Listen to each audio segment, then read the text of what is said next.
चलो बहुत ये पेड़ साथ पे आ रहा है ये बस दोस्त का नीचे बैठ नीचे से खा नीचे बैठ के जरा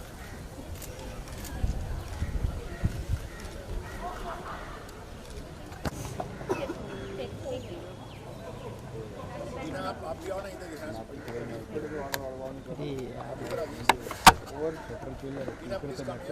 हमारे एरिया वर लागेल ना तिकडे केलं बोरपेक्षा अंडर बेटर आहे आप हमें असं दिली इकडे बरोबर इकडे घेतला तर पुन्हा झाला कोण जमाल की एक मिनट कुटुंब बरोबर गुड सर यहाँ सर सामने दादा अभी छोड़ दो एक आदमी रहेगा बाकी फोटोग्राफी दे रहा नहीं आएगी इंडिया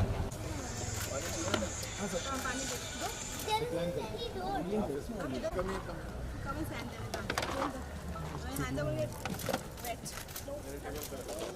नीचे से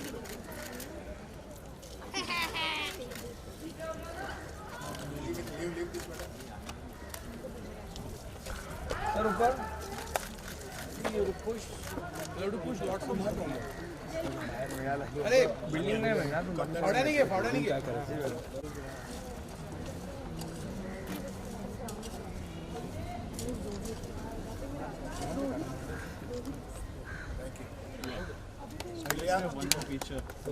picture with a smile not tension ये मेरे हाथ में तो सकता है मैंने किया सर फावड़ा लेना चाहिए तो यहाँ सामने चलो फावड़ा लाओ रखते के बिना पता क्या लगेगा फावड़े के बिना पता कैसे चलेगा साथ ही हाथ बढ़ा दो साथ में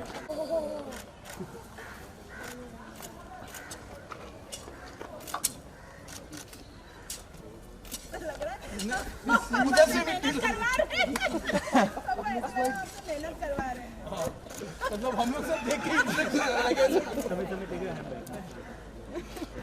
Can you just look at this side, sir? Sir ठीक है सेकंड और ले लीजिए प्लीज पिक्चर तो अकेले ले सबके साथ सामने यहाँ ठीक है कौन सी पब्लिश हो रही है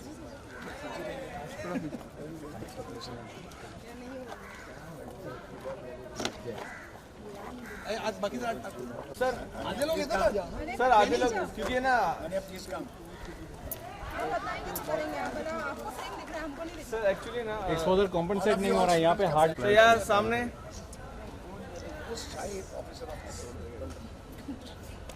ओके सामने सर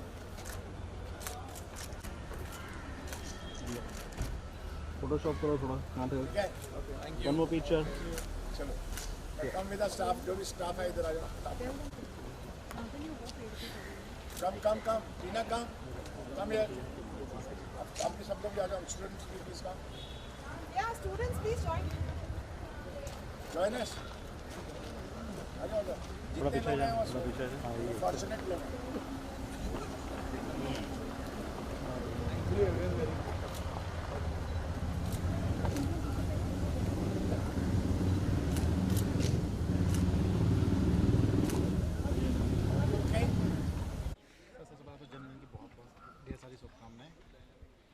कैसे दिखते इतने सालों को आप? आज हमारे विचलिंग वुड्स को 10 साल से ऊपर हो गए और आज मुझे ये पहली बार लग रहा है कि पिछले 20 सालों की जो मेहनत थी और 10 साल पहले जो ये विचलिंग वुड शुरू हुआ था और इसकी बागडोर हमारे बच्चों ने संभाली थी, हमारी बेटी मेघना ने, राहुल पुरी ने, चैतन्य ने, रवि गुप्ता जी ने, और जिस तरह से इसका रथ लेके वो चले हैं, मुझे उस बात का बहुत गर्व है, खुशी है कि आज इंटरनेशनल लेवल पे व्हिस्लिंग वुड जो है टॉप 10 में आता है और भारत को, भारतीय लोगों को इस पर गर्व है, विद्यार्थियों को गर्व है, फिल्म इंडस्ट्री को इसके घमंड है। और ये तब तक नहीं हो सकता था जब तक कि हमारी फैकल्टी, हमारे टीचर्स, हमारे एक्सपर्ट्स, हमारी टीम अगर जोर लगा के काम ना करती। और हमारी इच्छा यही है व्हिस्लिंग वुड्स की कि आने वाली जनरेशन को हम और क्रिएटिव और इनोवेटिव बनाएं। उनकी आर्टिस्टिक स्किल एक बहुत उच्चतम स्थान पे होनी चाहिए, अंतर्राष्ट्रीय से भी आगे स्थान पर होनी चाहिए, स्तर पर होनी चाहिए। हमारा पूरा भरसक प्रयत्न है कि आने वाली भारत की जो बच्चों की शिक्षा है उसमें बदलाव लाना होगा।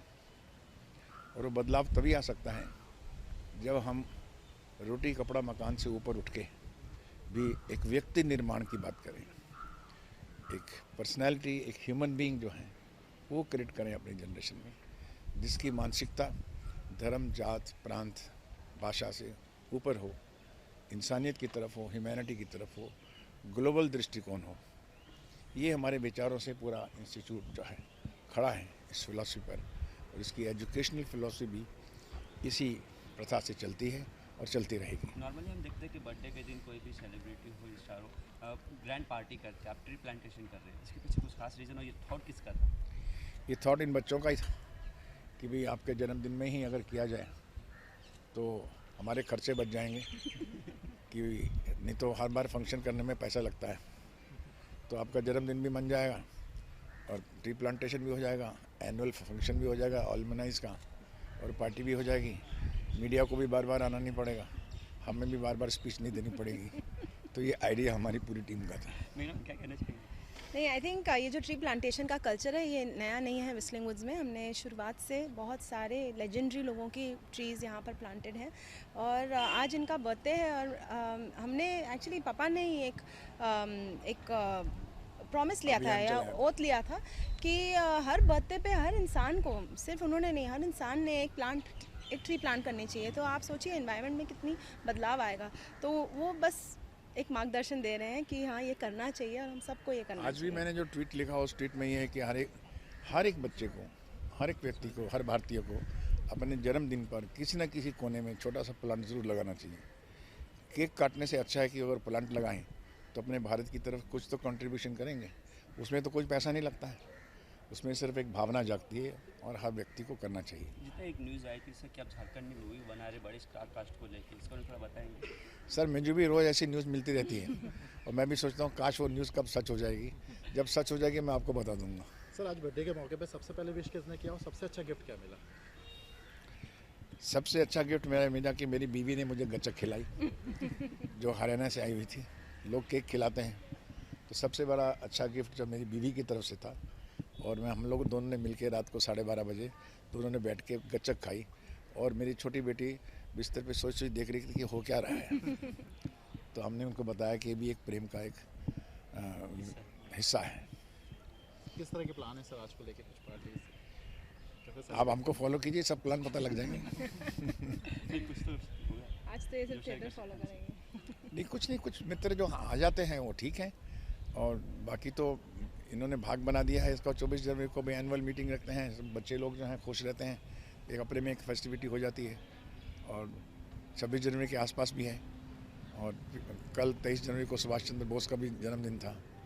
तो मैं उतना बड़ा तो नहीं, मैं तो बहुत एक छोटा सा इंसान हूँ, लेकिन ये है कि एक एटमॉस्फेयर जो है वो एक आनंदित हो जाता है, एक प्रेम जो है और बढ़ता है हम आपस में। हमारा ये दिवस आप इसको कह सकते हैं प्रेम दिवस। इसके अलावा सर कल पद्मावत भी रिलीज़ हो रही है, तो क्या कहना चाहेंगे? एक्साइटेड है क्या? मेरी सब बेस्ट विशेष हैं पद्मावती की, पूरे यूनिट के लिए, स्टार्स के लिए, आर्टिस्ट के लिए। इतनी मेहनत से फिल्म बनाई है उन्होंने, उनको उनका रिजल्ट ईश्वर अच्छा ही देगा।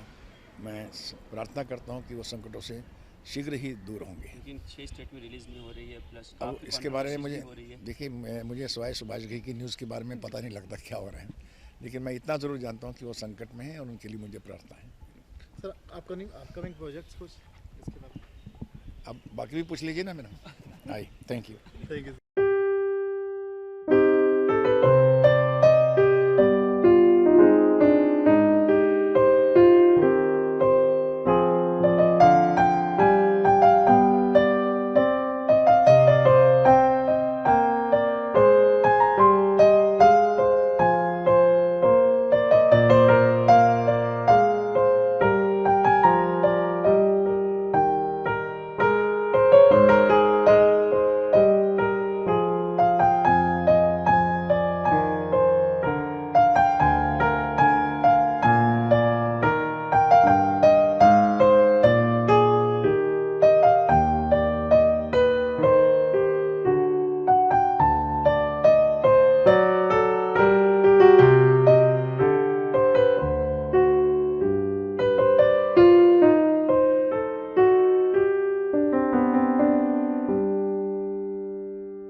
जब इस तरह का बर्थडे किसी का भी मनाया जाता है तो कहीं ना कहीं उसके दिल में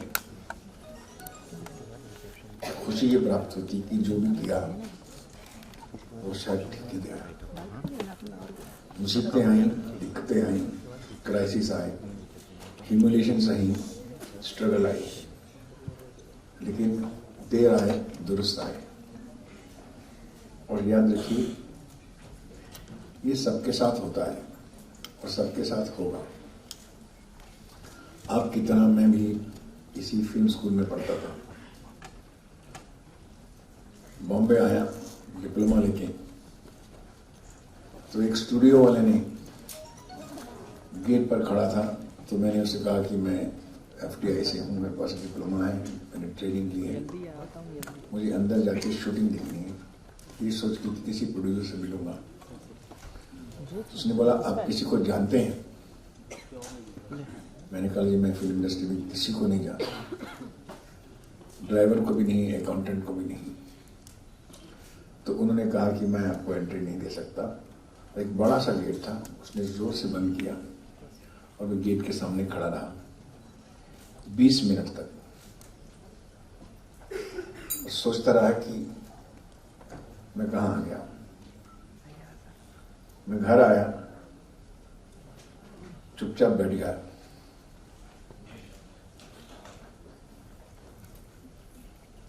मैं अब कहाँ जाऊंगा?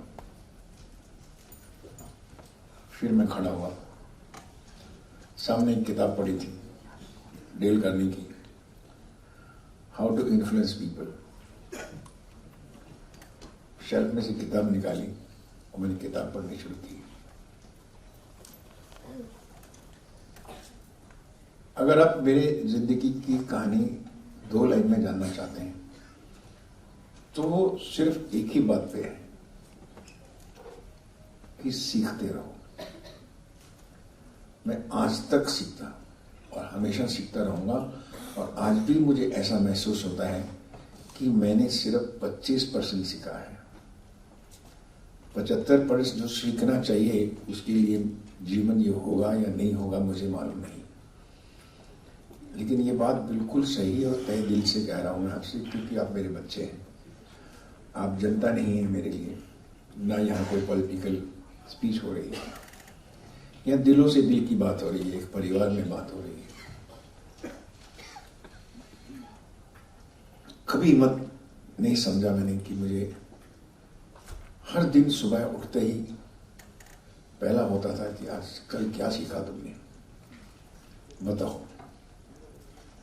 और आज क्या सीखना है बताओ। बहुत बड़ा क्राइसिस आया दिन में, मैंने सीख लिया, हंस पड़ा। दूसरे दिन बहुत बड़ी सफलता आई, सीख लिया, हंस पड़ा। ये क्राइसिस भी कैसे आ गया और ये सफलता भी कैसे आ गई, दोनों ही मुझे मजाक लगते थे। मुझे एक ही बात थी मालूम कि मुझे आगे हर कदम हर दिन में एक बात तो सीखनी है। और वो मेरी जो कक्षा थी, वो जो मेरी क्लास थी, वो FTA के बाद सालों तक चली और आज तक चलती है। मैं आपके साथ बैठता हूं तो मैं सीखता हूं। I am not trying to be a diplomate or hypocrite, it is fact, it is a substance. I was watching our students. I was overwhelmed, emotional. My own children singing songs, School of Music, animation, FMC. सब ने इतना अच्छा programme बनाया। मेरी faculty, मेरे family members इतना अच्छा कहा मेरे बारे में। मैं खुद सोच रहा था कि क्या ये सच है, ये नहीं। अगर ये 50% भी सच है तो इसके बारे में मैं स्टूडेंट्स को क्या कह सकता हूं? 3 बातें। इस उम्र में आप सिर्फ एक चीज सीख लीजिए, पेशेंस।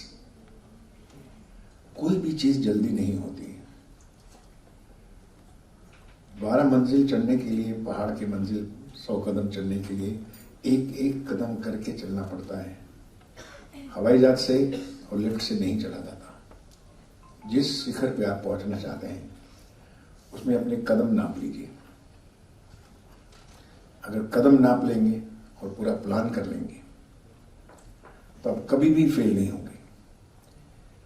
फेल वो होता है जो सीखना बंद कर देता है। फेल वो होता है जिसमें इम्पेशेंस नहीं होती है। ये दो बातें बहुत इंपॉर्टेंट है। वो अपने आप को कमजोर महसूस करने लगता है। वो साथ वाले पड़ोसियों को भागते हुए देखता है, अपने साथियों को आगे बढ़ते हुए देखता है, सक्सेसफुल स्टोरीज को सुनता है तो बोलता है मैं क्यों नहीं।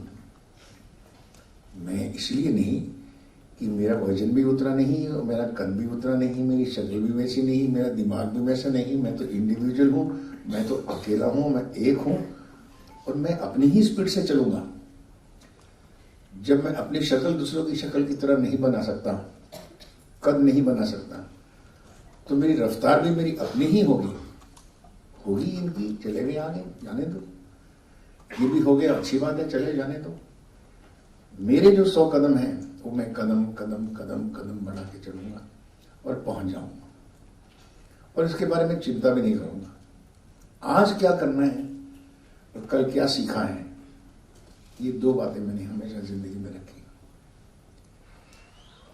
छोटा सा कहानी सुनाता हूं। जब मेरी फिल्म कालीचरण फर्स्ट फिल्म 25,000 रुपए में की थी मैंने, बड़ी व्यक्तिगत कहानी है मेरी, पर्सनल स्टोरी शेयर कर रहा हूं आपसे। तो उस वक्त मैं दूसरी फिल्म कर रहा था, गौतम गोविंदा, जो कि बनती थी, कभी नहीं बनती थी, शूटिंग होती थी, कभी नहीं होती थी।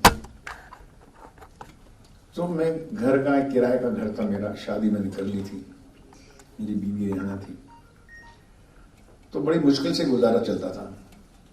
कभी कभी किराया देने का भी प्रॉब्लम आ जाता था कि किराया भी कैसे देंगे।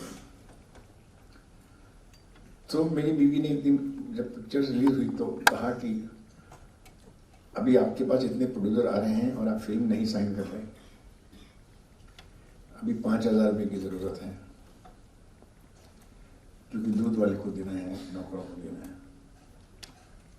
तो मैंने कहा कि मैं ले आऊंगा, 2 दिन और दे दो। दूसरे प्रोड्यूसर के पास गया जिसकी पिक्चर कर रहा था, वो बोला नहीं, 4 दिन बाद मिलेंगे। दूसरे दिन एक प्रोड्यूसर आया मेरे घर पे,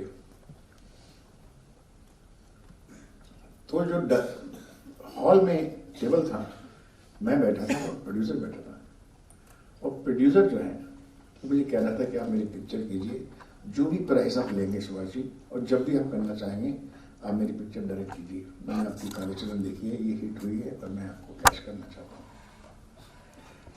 और मेरी बीवी ड्राइंग रूम से मैं देख रहा था कि बेडरूम से वो किचन तक आ जा रही थी।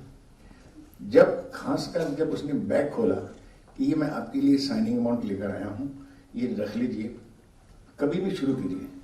और जब बैग खोला तो उसमें 1 लाख रुपया था।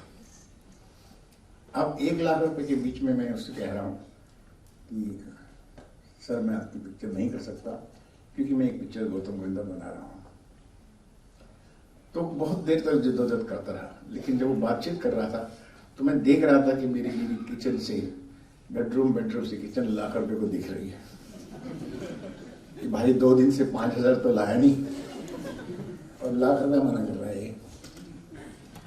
और मैं मुस्कुरा रहा था कि जिंदगी में ये भी दिन आना है। और मैंने उसके बाद प्रोड्यूसर चला गया, 1 लाख रुपए रख के, मैंने बैग बंद करके अपने छोटे भाई अशोक भाई को कहा कि उसके घर पहुंचा दो। वो एक्साइटमेंट में देखे गया है, मैं तभी लूंगा जब मैं पिक्चर शुरू करूंगा।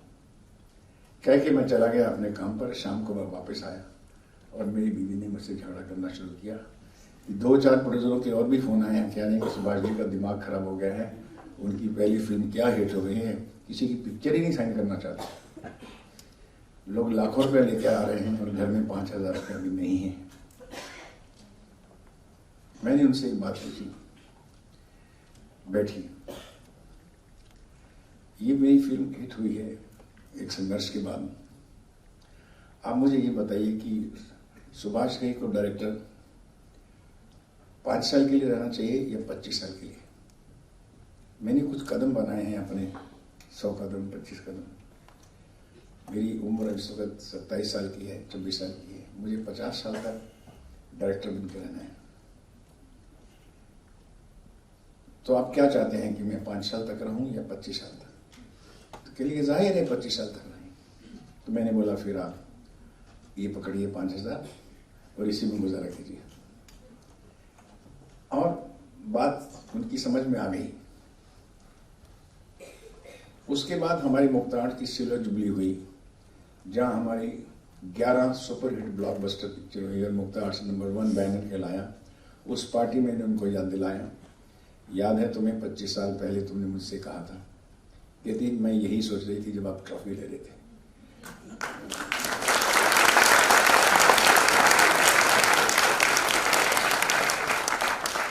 तो उसकी प्लानिंग मैंने पहले ही की थी, 25 साल पहले। आज के बच्चों के लिए 25 दिन की प्लानिंग मुश्किल हो जाती है, हमारे लिए मुश्किल हो जाती है। 25 महीनों की प्लानिंग मुश्किल हो जाती है। हम रोने लग जाते हैं, खुद पे तरस खाने लग जाते हैं, खुद को कमजोर समझने लग जाते हैं। फिर 25 साल के बाद मैंने क्या सोचा, सिल्वर जुबली के बाद आने वाले 25 साल मैं कैसे गुजारूं,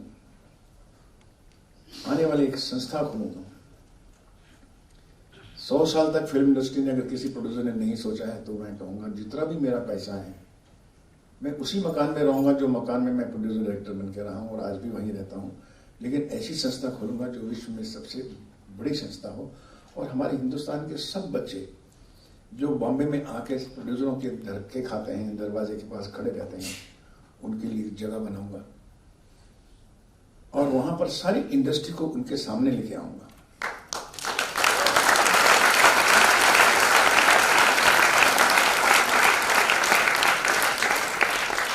ये 25 साल पहले मैंने सोचा था और उसके बाद तय हुआ कि मैं स्कूल खोलूंगा।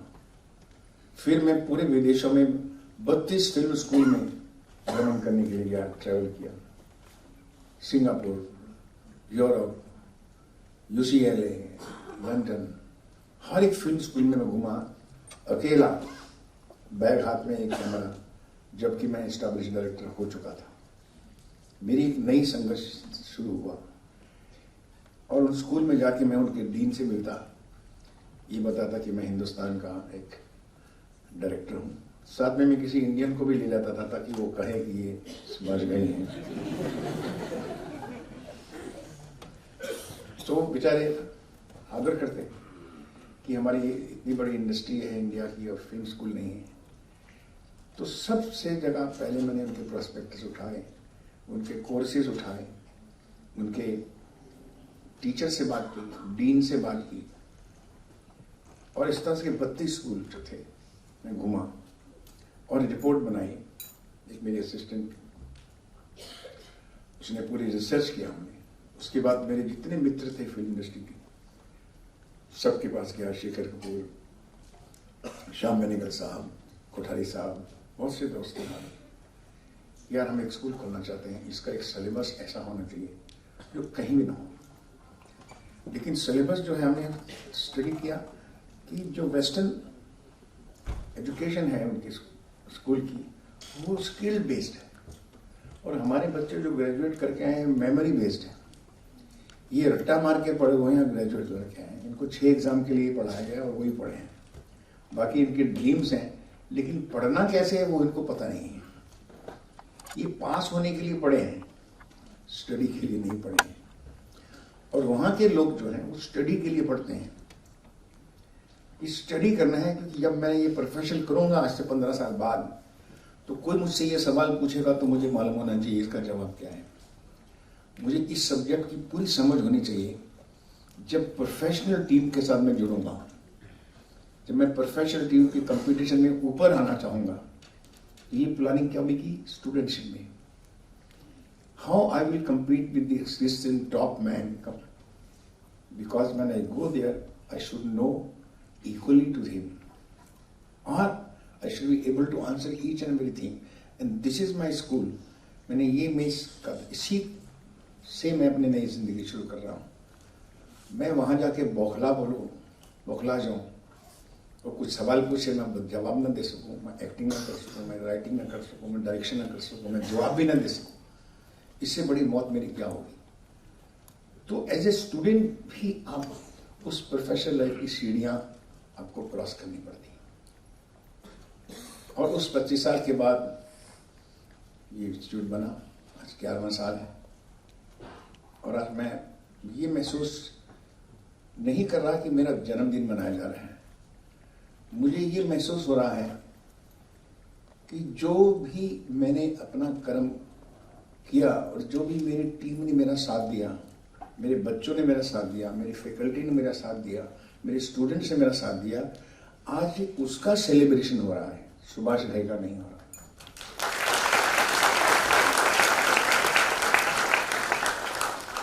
जन्मदिन तो आप जब जाओ तब सवेरा, हर दिन जन्मदिन होता है।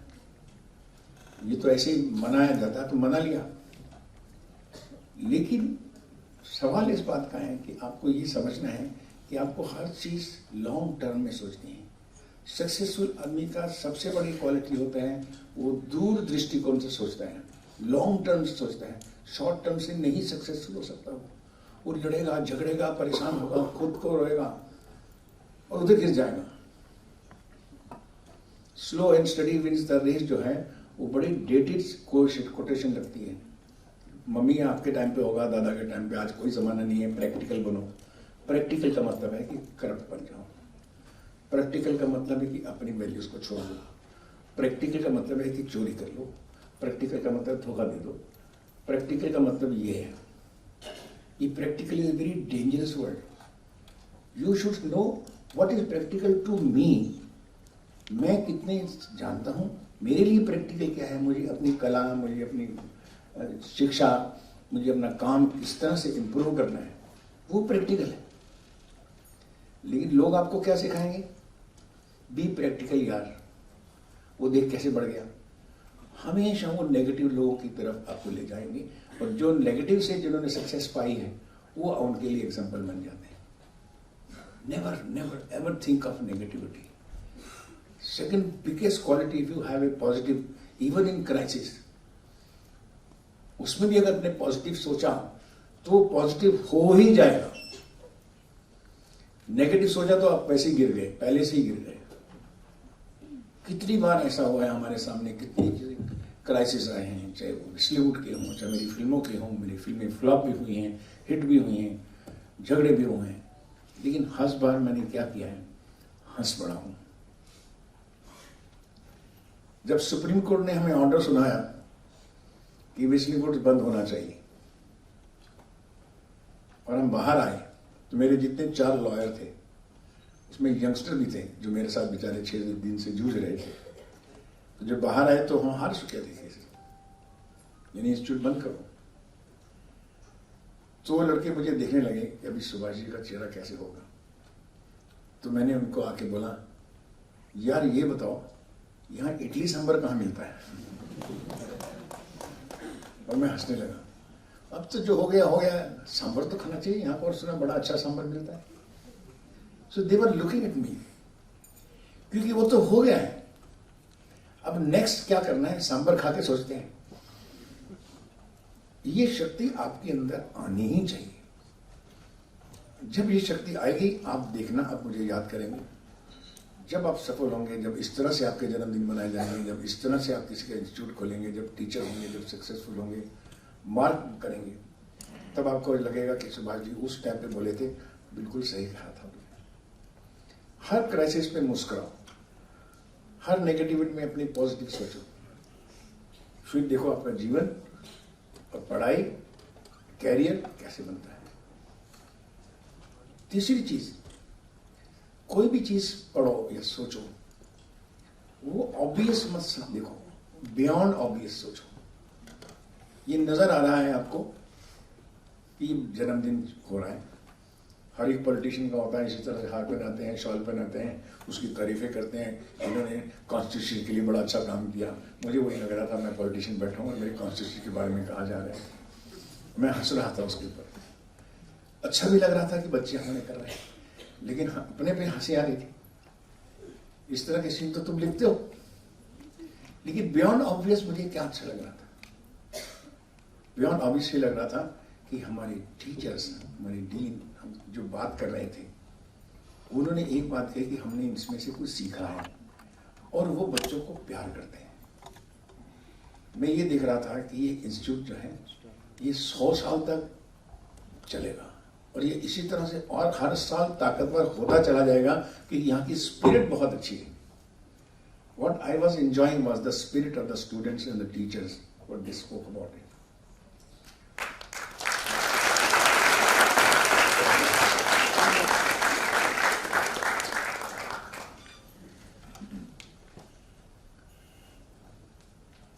जब किसी इस तरह से जन्मदिन मनाया जाता है तो उसको अपने माँ बाप की याद आती है. माँ मेरी बड़ी इंस्पिरेशन देती थी मुझे और बहुत मैं सुनता था. मुझे माँ ने एक दिन कहा कि तुम्हें मालूम है कि परिवार क्या होता है, माँ बाप क्या होते हैं. मुझे माँ बाप होते हैं जो जन्म देते हैं. फिर वो क्या करते हैं, मैं बोले बच्चों को पालते हैं. तो फिर मेरे पास कौन सा बड़ा काम करते हैं, हम भी अपने बच्चों को पालेंगे. हर आदमी बच्चों को पालता है. बोले सुनो, जिंदगी एक गाड़ी है, ट्रेन है. जो आप जन्म लेते हैं तो एक स्टेशन से दूसरे स्टेशन में जाती है. ट्रेन है हमारी लाइफ, जो या जर्नी है, बोलते हैं journey of life, from one station to other station, birth to death. और इस ट्रेन में कंपार्टमेंट में लोग आते हैं, जाते हैं, बैठते हैं, उठते हैं. को पैसेंजर्स होते हैं जो लोग हैं, हमारे पीयर्स हैं, स्कूल के बच्चे, फिर कॉलेज के बच्चे, उसके प्रोफेशन की, फिर कंपनीज के. दीज आर ऑल को पैसेंजर. ये उतरते चले जाएंगे स्टेशन में और आते जाएंगे, लोग नए आते जाएंगे, गाड़ी चलती जाएगी. पर गाड़ी किस चीज पे खड़ी है? वो गाड़ी जो चल रही है वो 2 ट्रैक्स में खड़ी है. ट्रैक्स में चल रही होती है और ट्रैक्स को माँ बाप बोलते हैं. ट्रैक्स नहीं चलते.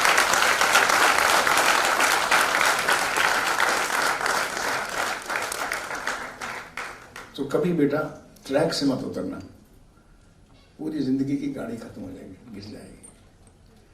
इसीलिए मैं आपसे ये शेयर करना चाहता हूं कि अपने माँ बाप की इज्जत पहले करना. उससे आप देखना कि आपको कितनी शक्ति मिलेगी. सोच के देखो, वो जैसे भी है, उस जमाने के हैं, उस तरह के हैं, वो माँ बाप बनते ही बच्चे बन जाते हैं. तो आपको पेरेंट्स बनना है. अभी you have to become a parents of your parents. But remember, आपको जेल होगी, आपको मौत होगी, आपको चोट लगेगी, आपको एक्सीडेंट होगा. दुनिया में कोई नहीं आएगा, सिर्फ एक बंदा आएगा, माँ या बाप. है मैं राइट? सब छोड़ देंगे.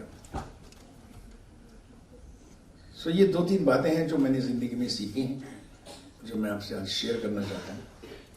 और ये अगर आपने पकड़ लिया तो मैं आपको कह सकता हूँ कि all of you, everyone here will be one day a big institution by himself. अब थोड़ी सी कुछ इधर उधर की बातें भी हो जाए. मैं आज आपको थोड़ा सा सरप्राइज देना चाह रहा था. मैंने कहानियां लिखी हैं, डायलॉग्स लिखे हैं, डायरेक्शन की है, प्रोड्यूस की है, एडिटिंग की है. लेकिन कभी कभी मैं कुछ कविता भी लिखता हूं. तो मैं चाहूंगा कि एक कविता जो मैंने फिलहाल लिखी वो मैं आपको सुनाना चाहता हूं.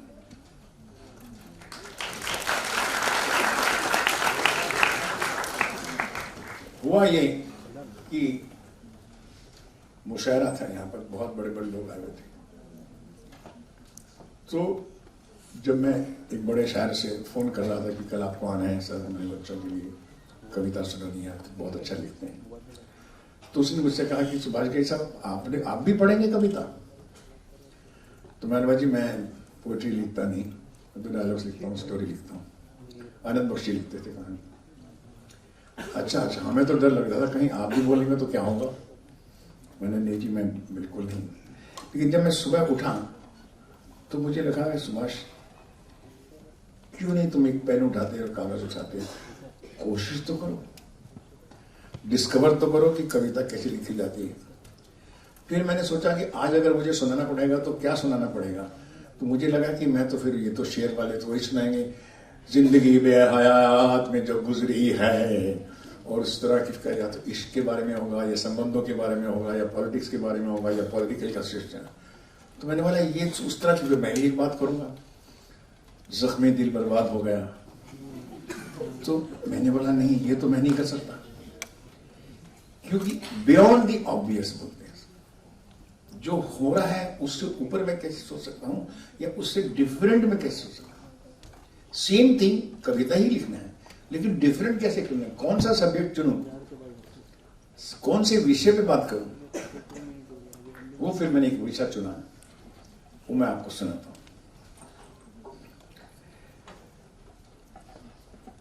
मैं मंदिर में जाता हूं बचपन से, लेकिन मोस्टली सवाल मेरे दिमाग में आता है, I am a very big seeker, I question, I explore कि ये मंदिर में क्यों। फिर मैं देखता हूँ भगत लोग जो हैं वो भगवान की मूर्ति को घंटों देखते रहते हैं, ऐसे आंखों में आंसू डाल के, फिर पूजा करते हैं। ऐसा लगता है कि पूरी दुनिया का प्रेम उमड़ गया है उनका उस मूर्ति के सामने, और मूर्ति खड़ी रहती है, मूर्ति खड़ी रहती है, पुजारी धोता रहता है, उसको फूल डालता रहता है, लोग आते रहते हैं, मूर्ति खड़ी रहती है, फिर लोग चले जाते हैं, फिर मूर्ति बंद हो जाती है, फिर अभी स्नान हो रहा है, अभी ये हो रहा है, अभी पूजा है, अभी उसकी आरती है, और लोग जहाँ होते होते होते हजारों लाखों लोग उसमें आते हैं। और मैं बच्चे की तरह देखता हूँ कि ये कौन लोग हैं, ये कौन सी मूर्ति है। तो सुबह उठा तो मुझे लगा कि मूर्ति पूछ रही है अपने भगत से। संडे का दिन था, मूर्ति खाली थी, आज कोई आया भी नहीं, एक भगत आ गया उसमें। तो मूर्ति ने कहा भगत को, तू बैठ जा, तू हमेशा बात करता है, आज मुझे बात करने दे। भगवान कहे इंसान से, मैं तो एक पत्थर हूं, पत्थर की एक मूरत हूं, मैं तो एक पत्थर हूं, पत्थर की एक मूरत हूं, तुम मेरे चाहने वाले क्या मांग रहे हो मुझसे, क्या चाह रहे हो मुझसे। अरे मैं तो एक पत्थर हूं, पत्थर की मूरत हूं, क्या मांग रहे हो मुझसे। अरे तुम तो जीते जागते इंसान हो, चलते फिरते भागते जवान हो, कभी मनमौजी तो कभी हैवान हो, और कभी मौका लगे तो भगवान हो। फिर क्या चाह रहे हो मुझसे। तुम तो जीते जागते इंसान हो, चलते फिरते भागते जवान हो, कभी मनमौजी तो कभी हैवान हो, और अगर मौका मिले तो कभी भगवान हो। फिर भी कुछ चाह रहे हो मुझसे, क्यों मांग रहे हो मुझसे। मैं तो एक गूंगा पत्थर हूं, पत्थर की एक गूंगी मूरत हूं, तुम हंसते गाते परमान हो। मूरत कह रही है अपने भगत से, तुम हंसते गाते परवान हो, घर वालों का मान हो, अपने देश की शान हो, इस सृष्टि की आन हो, फिर भी मांग रहे हो मुझसे, फिर भी चाह रहे हो मुझसे।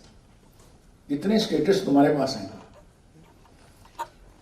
देख रहे हो मेरी मूरत, देख रहे हो मेरी सूरत, देख रहे हो ये मूरत को, तुम्ही ने बनाया है मुझे। देख रही हो मूरत, तुम्ही ने बनाया है मुझे, और तुम्ही ने मिटाया है मुझे। इंसान को बोल रहा है भगवान, तुम्ही ने बनाया है मुझे, तुम्ही ने मिटाया है मुझे, तुम्ही ने कई नाम दिए, तुम्ही ने कई काम दिए, कभी नीचे गिराया और कभी ऊंचे ऊंचे स्थान दिए, और फिर भी मांग रहे हो मुझसे। तुम्ही ने बनाया मुझे, तुम्ही ने मिटाया मुझे, तुम्ही ने कई नाम दिए, तुम्ही ने कई काम दिए, कभी नीचे गिराया कभी ऊंचे ऊंचे स्थान दिए। जरा सोचो भैया, जरा सोचो जरा, तुम ही हो करता, तुम ही हो हरता, तुम ही हो दाता, तुम ही विधाता, तुम ही हो माता, तुम ही पिता हो, तुम ही हो बंधो, तुम ही सखा हो।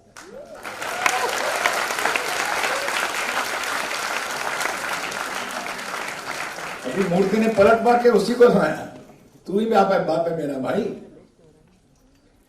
मैं तो एक पत्थर की मूर्त हूं। जरा सोचो, मूर्त ने कहा जरा सोचो, तुम्ही ने मुझको हार पहनाए, तुम्ही ने मुझको हार पहनाए, मन बदला तो पत्थर भी बरसाए।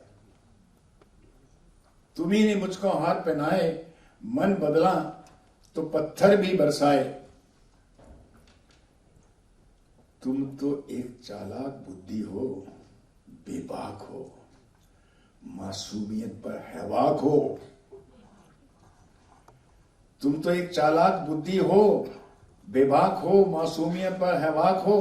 अरे काहे गा गा के गाना सुना रहे हो मुझे? स्वयं के लिखे, स्वयं के जाने, स्वयं के माने शब्दों को दोहरा दोहरा के अपनी शब्दावली से बुन बुन कर इन लोगों को, इन सबको उलझा रहे हो। नाम मेरा लेकर नादान हो रहे हो, इनको फुसला रहे हो, बहका रहे हो, वाह भाई वाह, और फिर भी तुमसे चाह रहे हो, फिर भी मांग रहे हो मुझसे। क्या चल रहे हो?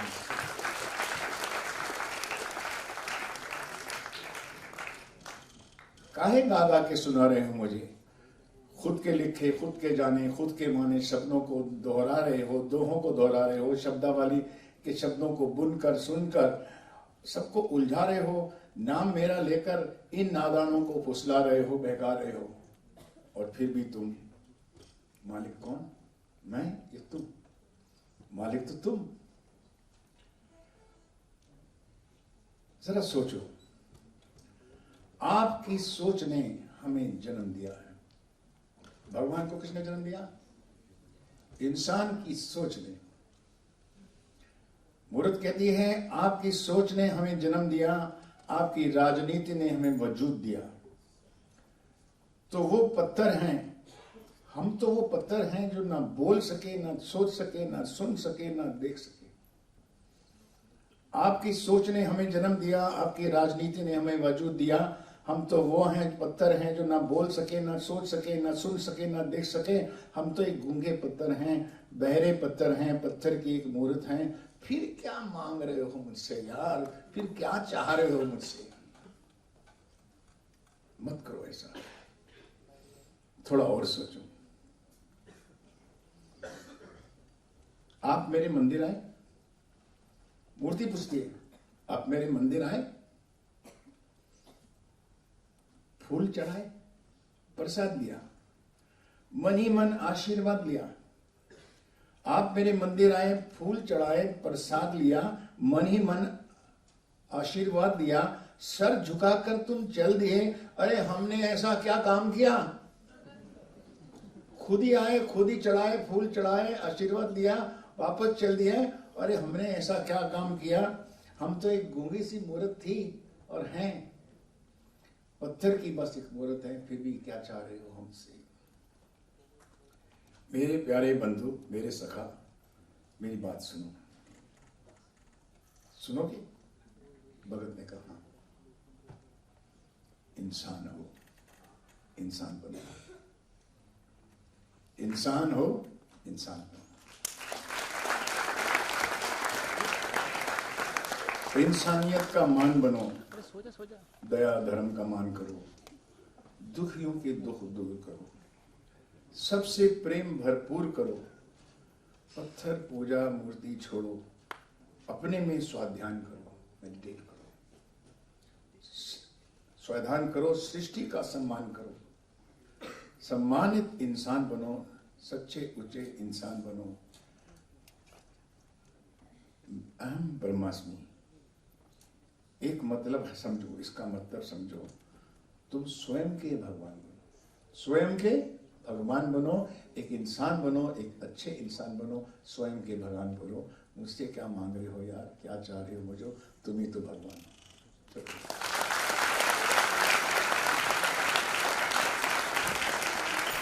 Thank you very much.